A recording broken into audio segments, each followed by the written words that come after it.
ਨੂੰ ਘਟਾਉਣ ਦੀਆਂ ਗੱਲਾਂ ਚੱਲ ਰਹੀਆਂ ਨੇ। ਇਹ ਸਟੇਜ ਤੇ ਗੁਰਦੇ ਬਦਲਾਉਣ ਦੀਆਂ ਗੱਲਾਂ ਚੱਲ ਰਹੀਆਂ ਨੇ। ਇਹ ਸਟੇਜ ਤੇ ਤੁਹਾਡੇ ਬੱਚਿਆਂ ਨੂੰ ਪੜ੍ਹਾਉਣ ਦੀਆਂ ਗੱਲਾਂ ਚੱਲ ਰਹੀਆਂ ਨੇ। ਇਹ ਸਟੇਜ ਤੇ ਤੁਹਾਡੀਆਂ ਬਿਮਾਰੀਆਂ ਨੂੰ ਉਹਨਾਂ ਦਾ ਇਲਾਜ ਕਰਾਉਣ ਦੀਆਂ ਗੱਲਾਂ ਚੱਲ ਰਹੀਆਂ ਨੇ।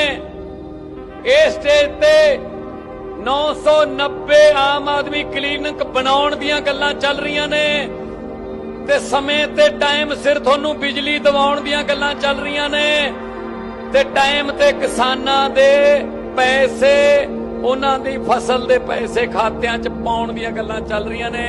ਤੇ ਦੂਜੇ ਪਾਸੇ ਤੁਸੀਂ ਦੇਖਦੇ ਹੋ ਅੱਜ ਕੱਲ ਸੁਖਬੀਰ ਬਾਦਲ ਹੋਰੀ ਵੀ ਰੈਲੀਆਂ ਕਰਨ ਲੱਗੇ ਹੋਏ ਨੇ, ਕਾਂਗਰਸ ਵੀ ਹੈ, ਉੱਥੇ ਆਪਣੀਆਂ ਕੁਰਸੀਆਂ ਨੂੰ ਬਚਾਉਣ ਦੀਆਂ ਗੱਲਾਂ ਚੱਲ ਰਹੀਆਂ ਨੇ।